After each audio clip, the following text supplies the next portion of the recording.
Awesome,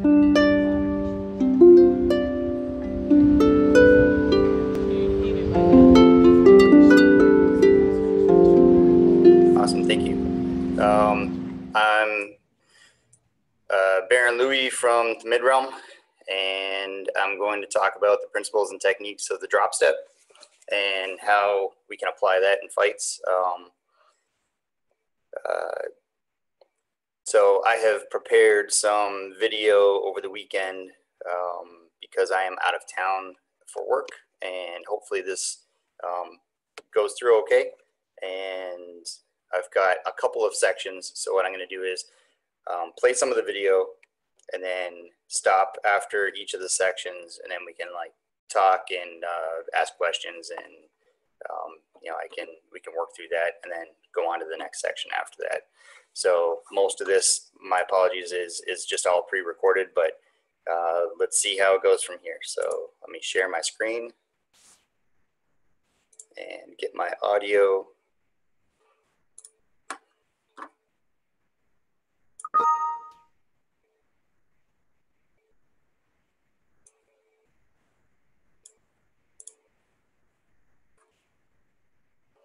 And here's the first section.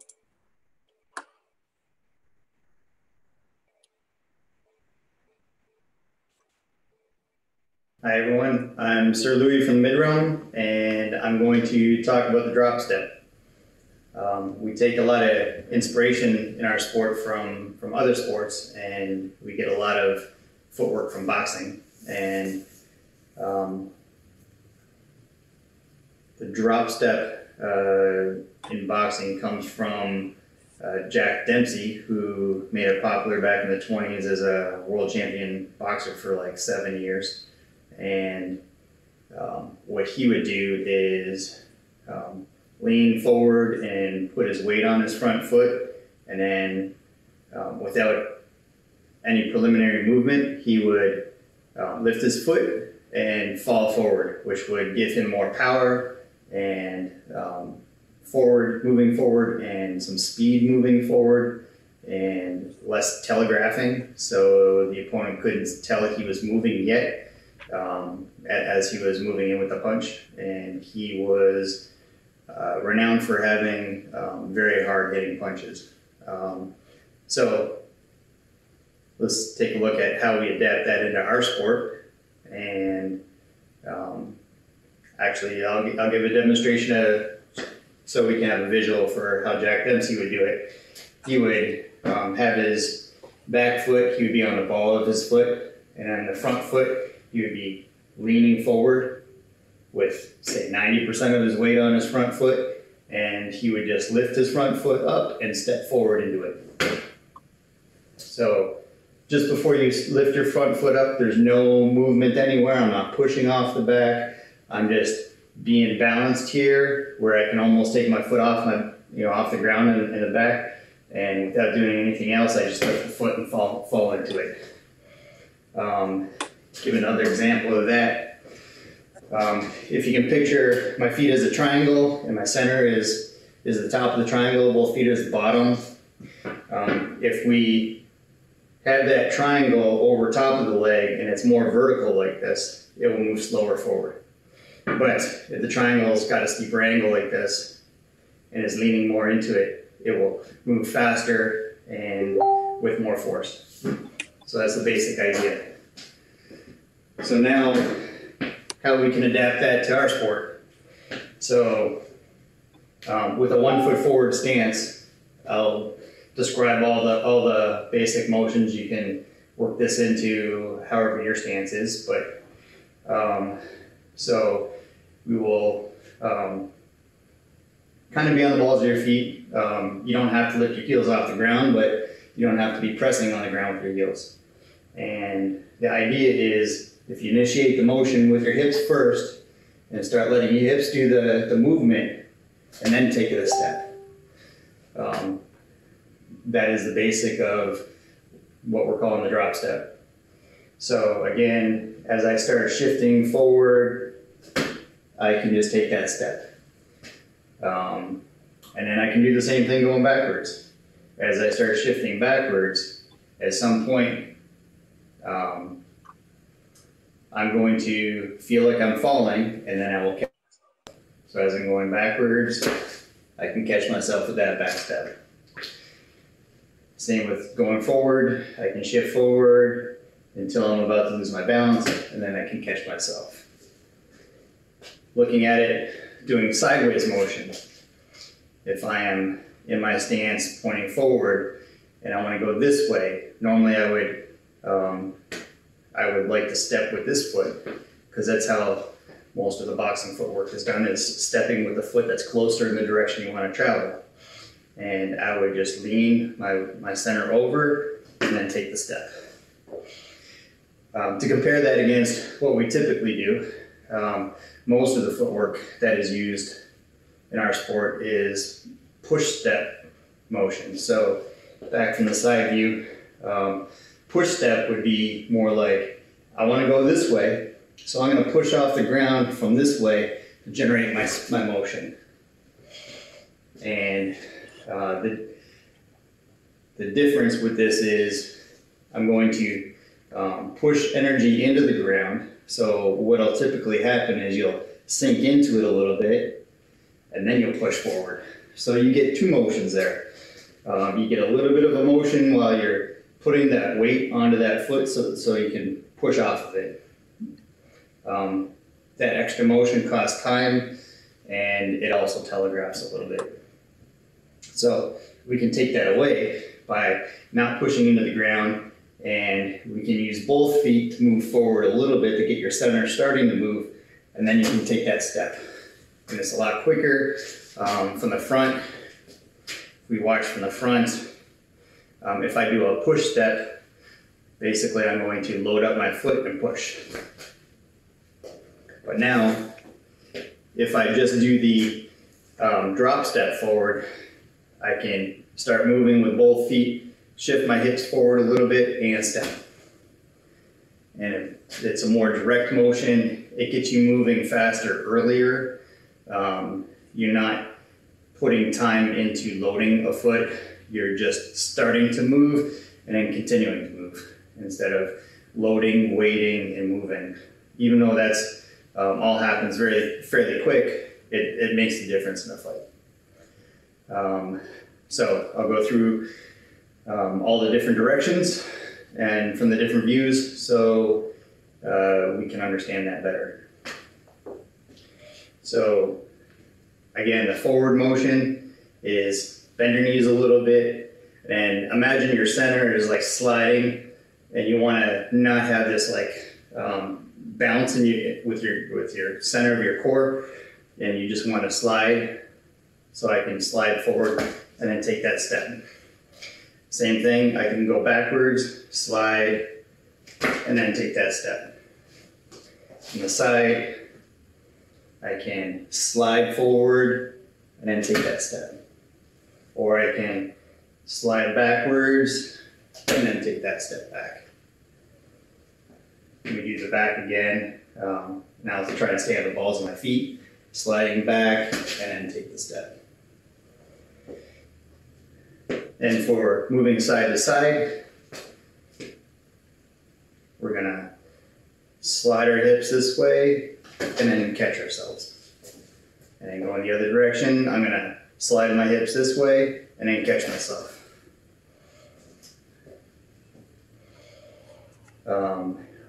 We can do some basic ladder drills with this. So an example would be if I line up here and I'm just going to start shifting to one side and then shift back and catch myself, and shift this way and catch myself, and shift this way. And I can advance a little bit as I'm doing that.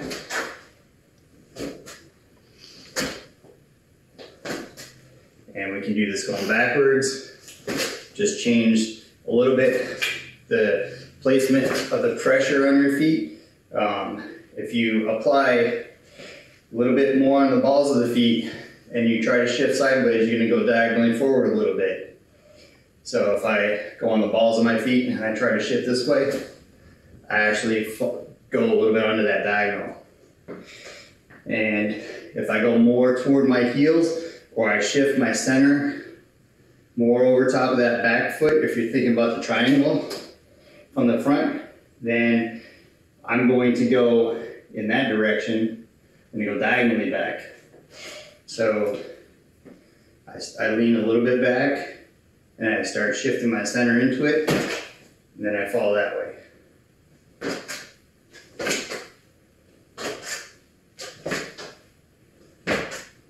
And the key is to get your center moving first, feel that you're falling, and then to have your foot catch yourself.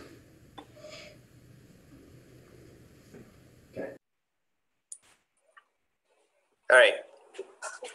So that gives the basic idea of how to do the drop step. Is everybody understanding that? Yeah, I thought that was pretty clear, buddy. Okay.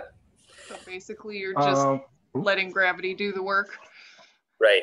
So the idea is not to, you know, when we're doing this push step, you tend to see a visual drop usually, especially if you're trying to reach farther. So if you're trying to, you know, take like a good sized step, a bigger step, you're going to usually see a drop while you're tensing your muscles, and you're dropping into it a little bit. Your muscles tense, and then you kind of explode out of that.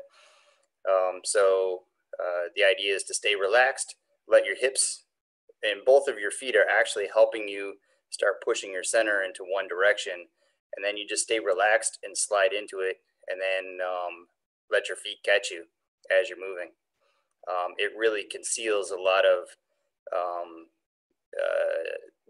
intention of what direction you're going to be moving, and it helps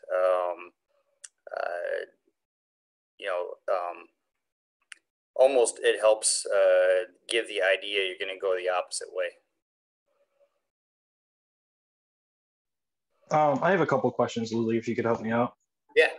So when I was watching the video, I was kind of doing it with you. Okay, excellent. And so what I'm noticing is on my back right foot, like I'm getting ready to like almost like hop forward, but it's more of like I'm putting a lot of tension on that back ankle before I'm pushing that. And is my weight too evenly distributed, or? So, you know, if you're trying to do the standard version that they use in boxing, they really want to get power out of the front. So what they do is they put all the weight into that front foot, maybe 90% of it, to allow you to get that significant change in transfer. As that foot comes off the ground, all of a sudden you've got that angled like lever action that drives you forward, and that would go behind your fist. So depending on where you're trying to move and how much you're trying to move at a time, then you would balance that a little bit more. So I tend to not be quite so heavy. I tried to think more about sliding my center and less about pushing, or taking load on my feet. It's really more about sliding and picking your foot up so that your center that's in motion already can carry you through until you land your foot. Does that make sense at all? It does, actually. I've been thinking, it's hard to explain how I've been like thinking about it, because I feel like I've been overthinking this drop step a lot. And I think it's just that initial, like where I'm setting my weight and I'm basically setting it up to basically not allow my body to flow, like, flow forward fluently. Right. It's a lot easier to go sideways. It is, because you can just push your hips sideways a little bit, and you'll feel that point where you're uncomfortable, and then you take a step. And I mean, that's really all it is. And if you have a mirror and you can look at your eyes in the mirror, you can see if your eyes are dipping or usually bouncing as you're trying to do this, then that will help you out trying to learn the smoothness of it. That makes perfect sense. I'm going to get myself a mirror. Any other questions? Yeah, Louis, I actually had one. In the video, you were using, I think, your left foot forward. Right. Is that for if I'm fighting left-handed and I have a shield in my right hand, or vice versa, or does it make any difference as to how you're using it? It makes no difference at all. I would actually practice. So we've been doing ladder drills with this quite a bit. We do them both linear, and then we also have a Pel set up, and we do some of this work rotationally around a Pel as well. And every time we're moving on a ladder drill, we're thinking about what is my fighter stance, and how can I keep in my fighter stance doing these modified ladder drills. And so if I'm left foot forward, I'll do left foot forward, but I also do the right foot forward for practice. I'll go both sideways, forward, back, and rotationally. Try to learn all the, let your body get comfortable with the feeling of going all the different directions, so that it becomes less of a thing that you think about and more of a thing that just happens when you're fighting. Okay, thank you. Yep. I'm going to play it. So I've got a couple drills here that we'll walk through, and then we'll stop again for a few more questions.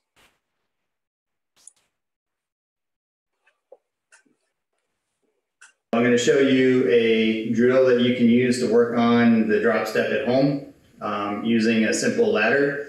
We've got one duct taped to the floor. Each square is about 20 inches square, and we set up maybe 10 or 12 rungs that we can practice doing drills, and we tend to incorporate these before every practice. It helps us, one, warm up, and two, it helps us learn some different footwork. There are a lot of different drills we can do with these, and it helps you learn how to move your feet in different ways that you're not used to. So this is a repeat, but editing mistake, but we're going to just keep going with it so we can have cover some of this again. With one foot in the ladder and the other foot, say I got my right foot in the ladder that's back and my left foot forward. My left foot heel is approximately as far forward as my right foot's toe from the side. So I'm similar, you can see I'm on that line, heel toe. And then what I'm going to do here is just shift my weight to the side. And as I start feeling like I'm going to get my center past my foot, where I start losing control, then I'm going to catch myself. And then I just move my foot over. And then to go back, I'm going to move my center over top of my foot until I get to the point where I'm about to lose control, and then I catch myself. So you can just shift and shift. And then we can do the same thing going backwards. Again, I'm going to shift my weight up a little bit diagonally back, and as soon as I start losing control, I'm going to catch myself. I'm going to shift diagonally and catch myself, and then get my feet back in stance. And I'm going to shift diagonally this way, and then catch myself.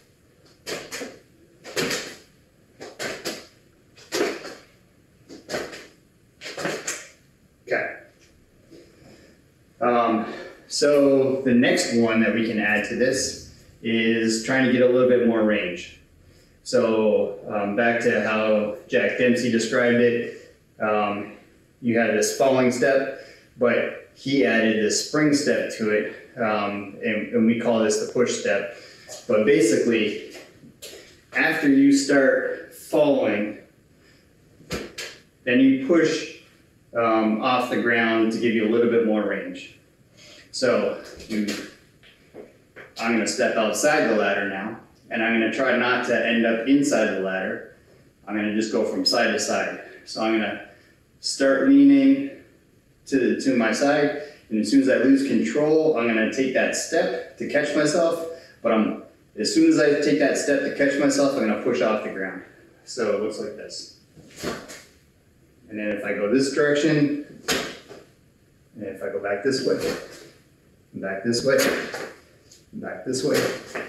So the whole idea is that you're shifting your weight first, trying to move your center, get your center in motion, and once your center's in motion, then you're going to lift your foot, and then you've got to catch yourself.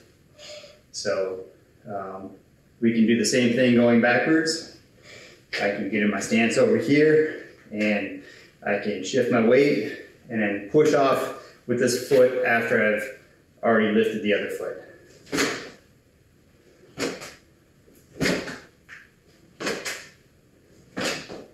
And in order to get a little bit more range, something you can do is, when I'm following the diagonal of my feet, it's a bit longer of a step. So, and when I go perpendicular to the diagonal, so my feet are on this diagonal here, when I'm stepping this way, it's going to be a longer reach that I'm going to end up having. When I go the other direction, it's a shorter reach. So it will feel a little harder going in one direction than it will go in the other direction.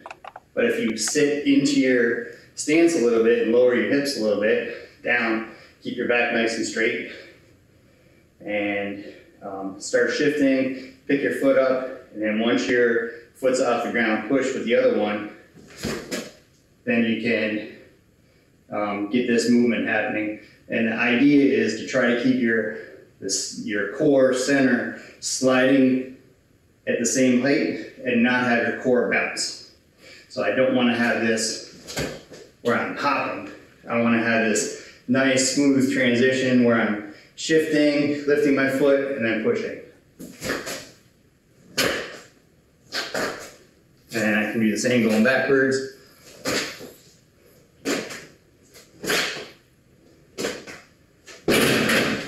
Into the door. So that's how to do these at home. All right. So what do you guys think? Does that make sense? Yeah, perfectly clear to me. Okay. Any questions about increasing the range and the push step after the drop step?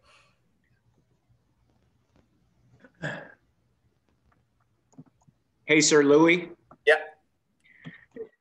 It may just be timing, but how do you work on consistency for that dropping in and getting that step right every time?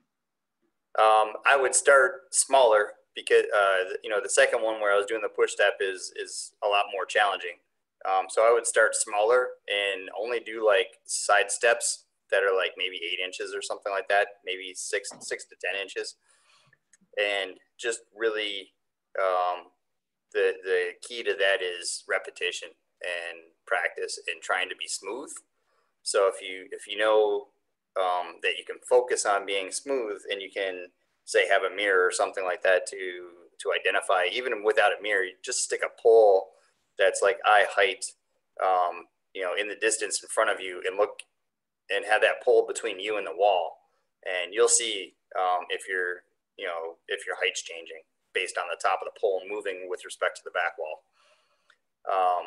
And just repetition. So we do these ladder drills as you've been joining with us every Sunday. We'll do these for an hour before we really get into practice, and we've been doing that for probably close to a year now. Lots of repetition. So the idea is that ladder drills are on their own are very helpful, but when we start thinking about our stance and then trying to keep in our stances or switching stances and trying to use different techniques while we're in our stances, we can kind of advance those ladder drills and learn a little bit more out of them. Thank you. Yep.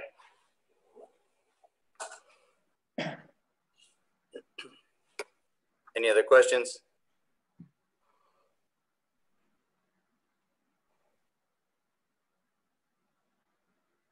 All right, so here I'm going to start talking a little bit about other ways that we can use the drop step and say that the core concepts of the drop step, but maybe it's not exactly a drop step anymore, but we're using the fundamental ideas, and we're going to show like a crossing drop step.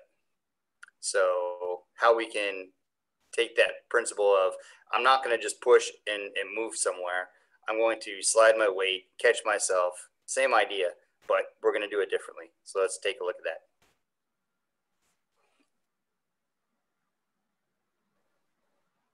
Now we're going to talk about some variations of the drop step. So if I'm going to shift my weight and fall and catch myself, but what if I decide to catch myself with the other foot? What does that look like? So I'm going to shift and then I catch myself with the other foot. So that's the basic of the crossing drop step. So we can, and why is it still a drop step? Because I'm not pushing off of something, I'm falling and catching myself. Instead of taking my foot away, I'm shifting into a position where I have no foot, which is making me fall, and then I'm going to catch myself with the other foot. And what happens is your feet end up crossing and you get some motion. The idea is to keep your center sliding again, so that you're not telegraphing and you're not pushing off of something, off the ground to generate the motion. You're really just trying to get your core moving quicker and earlier, and not acting in your opponent's eyes like you're taking a step. They're not going to see that head bob that usually goes along with stepping. So to give some examples of that, we can do a drill at home on a ladder as well. And that looks like this. I'm going to step just inside the side of the rail of the ladder, and I'm going to be heel toe. My left foot heel is about where my right toe is, front back wise. And I'm going to bend my knees, keep my back straight. Then I'm going to try and take my center and just shift it diagonally and catch myself with the other foot. And then I'm going to shift this direction, do the same thing, and catch myself with this foot.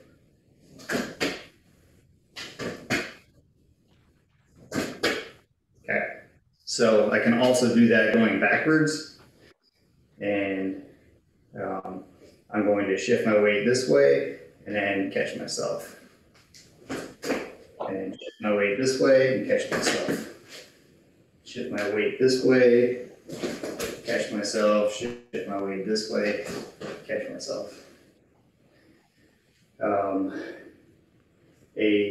Another variation of that is doing the same thing but going front back. So from the side here, if I take that idea and I'm just going to keep shifting my weight forward and catch myself, not with the front foot like we were doing earlier, but we're going to catch myself with the other foot. So I'm going to shift and then catch myself. Again, I'm going to keep my back straight, get my hips down, and I'm going to start shifting my weight forward and try to keep my center at the same height the entire time. I'm trying to keep my eyes at the same height the entire time so my opponent doesn't see my eyes bounce height-wise. All they're going to see is a little bit of a scale change, but it's really hard to perceive. So I'm going to shift forward and then catch myself with the back foot. Looking at that from the front, I'm going to, same thing, shift forward, and then I'm going to catch myself with the back foot. So sliding forward, and I just gained maybe 4 or 5 feet there. So if you didn't know, this is Bronis's magic teleportation. This is how he does it. But you can probably get with a bit of a push off of that foot that you're stepping through as you're already past it. You can probably get up to 8 feet or so, maybe even 9 feet almost, with this step. So give you an example where I just do a little bit of a push as I come through. So I'm all the way back here. And what I like to do is first, so I can get a feel for what my height should be, I lean back on my foot. So again, I'm just kind of sliding all the way back that I can go this way before this foot comes off the ground and becomes unstable and I fall. So I go as far back as I can, and now my eyes are at the perfect height. So at this point, the idea is that I just want to slide forward and keep my eyes the same height. So for practice, we slide back here, we set our height, and then we just try to slide forward, and I try to keep this foot on the ground as long as I possibly can, and I try to keep, obviously this foot's going to stay on the ground longer because eventually I'm going to step through, but it looks like this. And that was probably about 7 feet or so that I got there. You can cover a lot of ground, and it's real hard for your opponent to see that you're moving because they're not seeing a lot of perspective. Most of that is hidden. Again, I'm leaning back, I get my height set, and I shift forward, and then I follow through. You can do the same thing going backwards. Say somebody's coming at you and you're trying to back up. It's faster for you to start moving your center than it is for you to dig into the ground and push away. You can get more motion faster just by pushing back or falling back with both, with your center moving backwards and then catching yourself.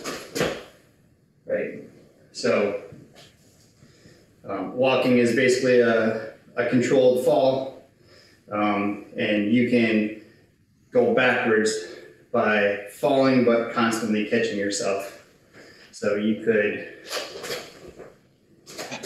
keep falling, keep your center a little bit behind your feet, and you will fall sort of backwards, and you would continue to catch yourself by taking steps. But the steps are lagging behind your center, so it takes a lot of practice, but you can work on that outside where you got some room and a nice flat ground. It's very helpful, like in melee scenarios. So next, I'm also going to talk about another variation, which is the diamond step. So traditionally, or a compass step, is talked about longsword a lot, and really you're changing angle from I'm fighting my opponent this way, and I'm going to get around them into their other corner, and I'm going to fight them from this direction. So normally it's done with a push, where you push off this foot, and basically you switch your feet around. So I'm going to bring my back foot forward and push off this foot to get to it, but we're going to do this with the idea of a drop step. So now instead I'm going to start shifting my center this way, and I'm going to fall, and I'm going to catch myself with this foot. And then I'm going to shift my center this way, and I'm going to fall and catch myself.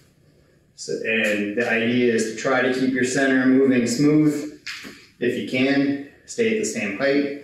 So fall and catch yourself.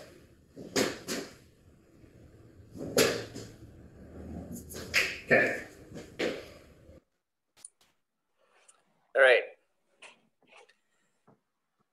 So what did you think about the crossing drop step and the diamond drop step?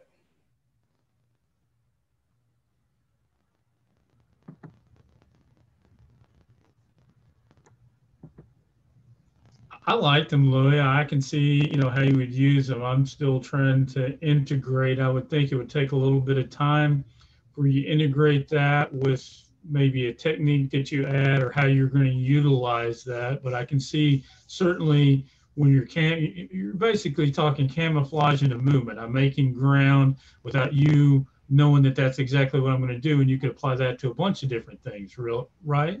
Yeah, exactly. So for the diamond step, for example, if you're fighting and say you're left foot forward and you're fighting with a sword in the right hand, I can in front of them, fall into that other step, and now I've got huge range on my right hand side. So I could reach around their shield. I could put my basket toward their shield edge and throw behind. With the cross step, there's a few advantages there. One is, if you're fighting and you're fighting an opponent that's trying to control trying to take control and push movement around, what you can do is you can take regular gather step motion, and if you slide in a like a crossing drop step after you do a gather step or two, all of a sudden you change the pace of how fast you move. So a gather step will get you, say, 2 feet, but a crossing drop step can get you like 3.5, 4 feet. So if you go like 2 feet left, 2 feet left, 4 feet left, like all of a sudden you've jumped, and it's real neat how that changes the timing or tempo of a fight even. So there's a few places you can use those, and I mean, more you practice it and try to recognize where or even how to succeed in trying new things. Even if you create some artificial constraints on something that you do normally, like, hey, I'm gonna throw these shots at the Pell, but today I'm gonna move every time I throw a shot. All of a sudden, everything's different. Now you get a whole new thing, a whole new way to learn what you're doing. And maybe another time it's okay, I'm gonna do all the normal shots on my Pell, but I'm gonna hit with the back of the blade every shot. How can I make that work? So same kind of thing here. The basic ideas now, the drop step. So I'm going to try to use this when I do my Pell work. I'm going to try and use it on some ladder drills. I'm going to try and use this when I'm, maybe when I'm walking in a hallway, who knows, at work or something, nobody's around. How can you use the drop step, the crossing drop step, when going around a corner? Just walking around at the office and you're turning left around the corner. Can you make the motion more efficient while you're going around the corner by using some of this stuff? I don't know. I play with this all the time, like trying different things. I enjoy it. Anybody else have any questions so far? So just as a general rule, does that crossing step going to get you more range? I would say generally it can give you more range if you take it. These could be smaller steps, but usually I would say you're probably going, you have the ability to go twice as far as with a gather step. At least 1.5 times as far. And by gather step, I mean, if I have left foot forward, right foot back, and I'm stepping to the left, I will step to the left with my left foot and push with my right foot. And, I will get so far. Maybe it's, like I said, I can reach about 2 feet before I really have to start jumping. And with a cross step, going in the same direction, I can go 50% farther easily. Maybe 30% to 30, 40, 50%, something like that. If you take a little, a cheat step just before, so again, give my example, right hand sword, left foot forward. If I take a small step with my left foot toward the left and just take like 6 inches, that helps get my body in motion. Now I can follow that up with a drop step, crossing drop step going in that direction. And I can get a lot of range that way, even more. Because that extra 6-inch start helps give you some momentum. And then now you've got momentum going through this drop step, and it carries you, and it actually kind of whips you a little bit farther. So you can stack these up as well. Like you can do like I said, a step, then the crossing drop step in a combination, going forward, back, side to side, doing the diamond step and kind of rotating around. There's a lot of possibilities here.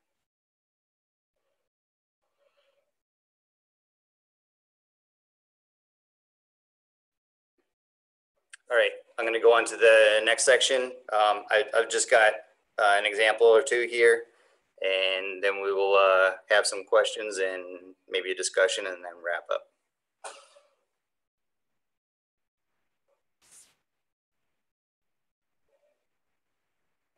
We are going to show an example of how to use a drop step in a fight. This first example would be to initiate motion to void a shot, and also it'll gain you position to throw a shot after. So you're going to come up, and then I'm going to use this mitt here that we picked up.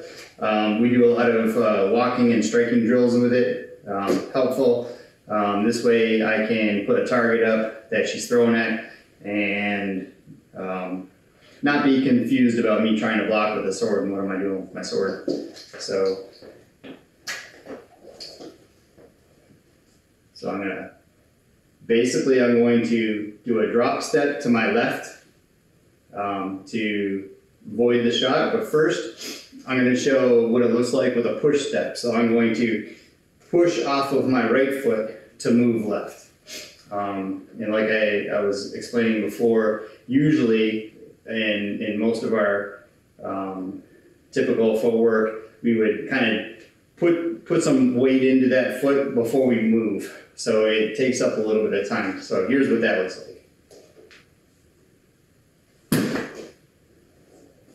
Again, I'm going to do another push step to demonstrate that. Okay, so right now she'd be hitting me in the head. I'm going to do the same thing, but I'm going to shift my weight, pick up my left foot, and step, doing the drop step to my shield side.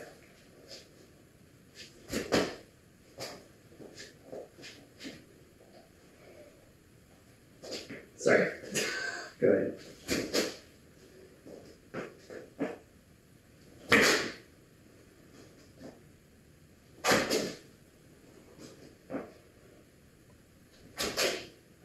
And again with the push step. So you can see there's a little bit of a smoothness to the moving with the drop step. There's a little bit of a bounce with the push step. There's a little more speed with the drop step because I'm moving my center faster. I'm not loading my center into my foot like I do with the push step to get that coiled up force to be able to push away. So that is how you can take advantage of the drop step to void a shot. Okay, so showing you again the same shot that I would throw, doing a drop step toward my shield side after voiding a shot, say that my opponent threw at me. This is what that would look like. So I'm in my stance, and I'm going to shift my weight to my left, and then catch myself, pick up that foot and catch myself, which brings me over here. I bring my, gather my other step, and then I can strike my opponent from outside of an angle. So a little faster.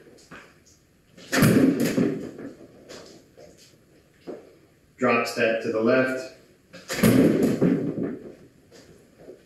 Again, trying to move a little quicker, drop step to the left. And again. So that's an example of how to do that. I'm going to show one more example here, real quick. And just going to move Bob to the other side.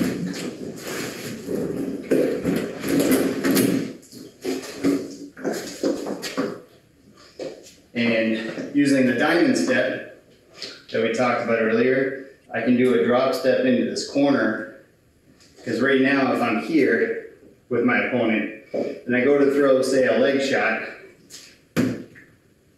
I am just at range to throw that leg shot. But if I shift my weight into this corner and fall onto my outside foot doing the diamond step, now I'm like completely behind my opponent. I can get right around their shield and throw a hook wrap to the back of the leg. I get a lot more range. I'm not telegraphing as much while I'm moving the step because I've got a smoother motion. It's a little bit quicker, but the key is I'm switching my angle of attack around to the outside, so I can get way past the shield if there was a shield there. So showing that a little bit faster, I can fall into my right corner and strike my opponent. Again, from here, I can shift into my right corner, and that's how we can use a drop step version of the diamond step to change the angle of attack on your opponent.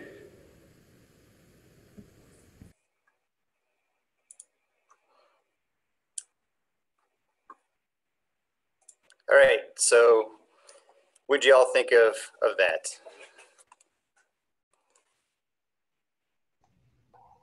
I think that kind of Go ahead. I think that kind of brings it all together to, you know, from just a sort of a concept to concept application, and you can kind of see better where you know you're going to need to practice to integrate it into your movement.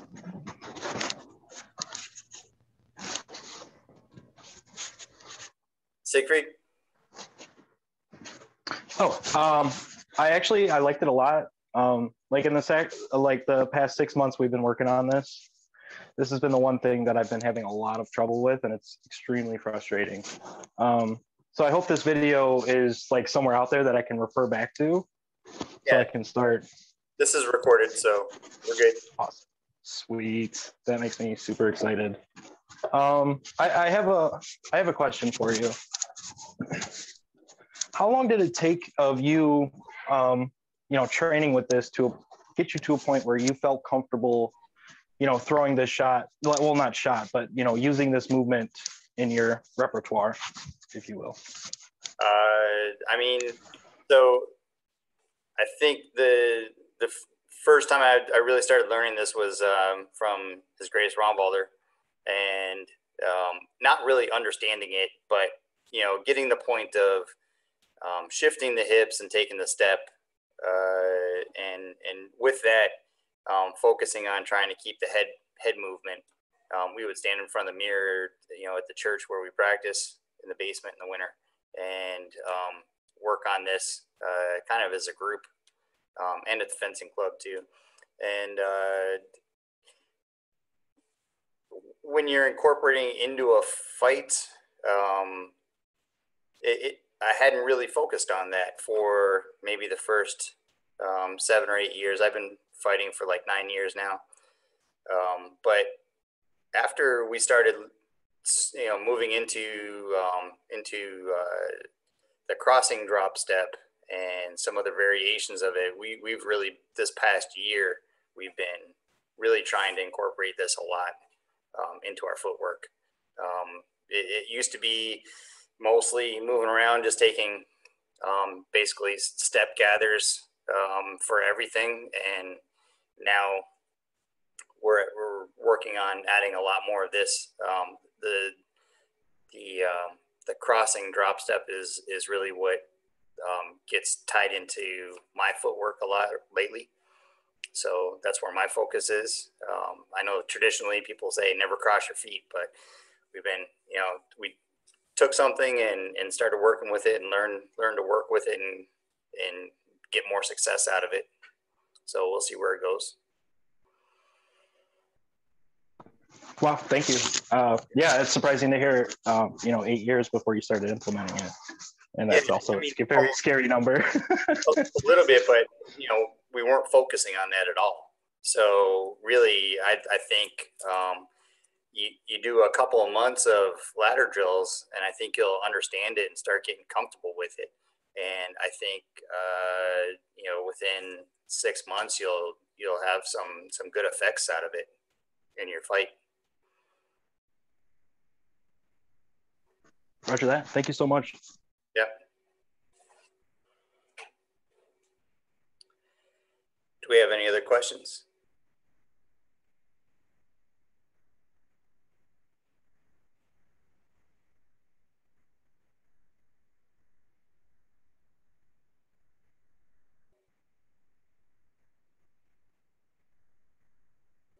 Right. Cy was just commenting. It's also faster to adapt this into the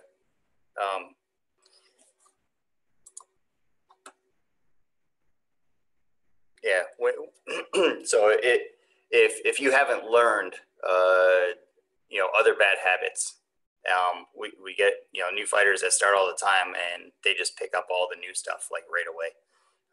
We had somebody working with us on ladder drills this past summer, and hadn't done anything, and first day out they were like nailing all of these drop steps. It was pretty awesome to see.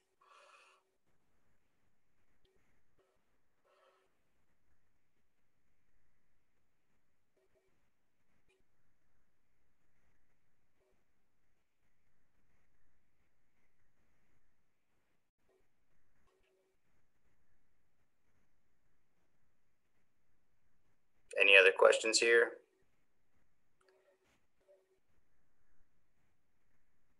Yeah, the teleportation, Bronis's trick. You can gain so much range out of that. It is pretty crazy. You can be at the way beyond sea range, not even a threat, and I can short stick somebody with basically one push off of 1 foot. So it's really surprising. Play around with that. Well, that's all I have. I appreciate you sharing this with us. Thank you so much. Thanks to everybody who came out. You're welcome. Had a lot of fun teaching it. All right. Everybody have a good evening. Thank you. Take care.